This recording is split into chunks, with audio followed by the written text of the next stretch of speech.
Assalamualaikum warahmatullahi wabarakatuh. Anak-anak, jumpa lagi dengan saya Rustam Effendi dalam pembelajaran IPA kelas 7. Kali ini kita akan membahas materi tentang perpindahan kalor. Nah, sebelum membahas materi perpindahan kalor, kita harus tahu dulu apa itu kalor. Kalor adalah perpindahan energi panas dari benda yang bersuhu lebih tinggi ke benda yang bersuhu lebih rendah.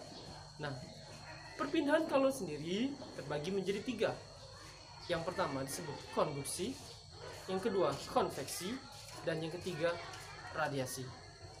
Saat kamu menuangkan teh panas ke dalam gelas, maka suhu pada teh panas akan berpindah ke gelas.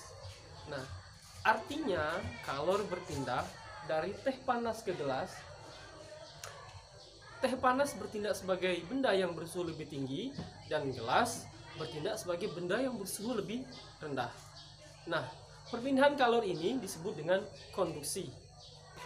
Secara ilmiah dapat dikatakan jika benda dipanaskan, maka partikel penyusunnya akan bergerak. Nah, jika partikelnya bergerak, maka partikel ini akan saling bertumbukan dan saling memantul. Dan pemantulan ini akan membuat pergerakan partikel semakin cepat sehingga suhu benda akan semakin tinggi. Nah, oleh karena itu, konduksi disebut perpindahan panas melalui perantara tanpa disertai dengan perpindahan partikelnya. Pada konduksi, tidak semua benda dapat menghantarkan panas dengan baik. Tergantung pada jenis bahannya. Bahan penghantar panas dibedakan menjadi 2, yaitu konduktor dan isolator. Konduktor yaitu bahan yang dapat menghantarkan panas dengan baik, sedangkan isolator yaitu bahan yang dapat menghantarkan panas dengan buruk. Contoh konduktor: aluminium, tembaga, dan perak, dan masih banyak lagi.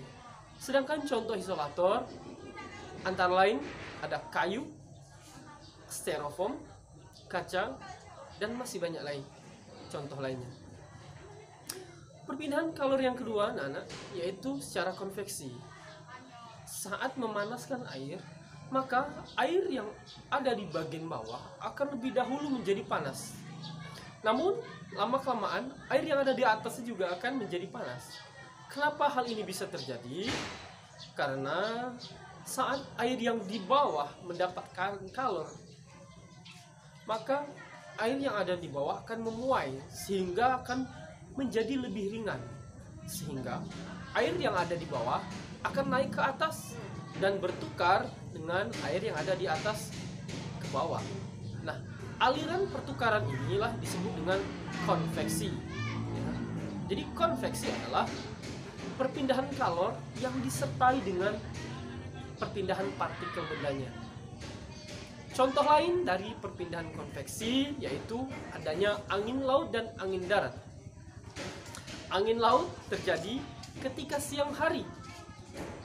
Ketika daratan suhunya lebih tinggi, maka pergerakan udara akan berpindah menuju ke lautan. Sedangkan angin darat terjadi pada malam hari. Karena pada malam hari, lautan lebih cepat naik suhunya daripada daratan, sehingga angin akan menuju ke daratan, sehingga terjadi yang disebut angin darat.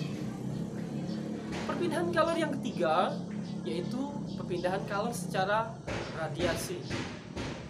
Radiasi adalah perpindahan kalor yang tanpa disertai dengan perpindahan partikel dan tanpa melalui medium perantara. Setiap benda dapat memancarkan radiasi kalor, dan besarnya tergantung pada suhu benda, warna benda, dan lain-lain. Mungkin sampai di sini penjelasan Bapak tentang perpindahan kalor. Lebih kurang mohon maaf. Assalamualaikum warahmatullahi wabarakatuh.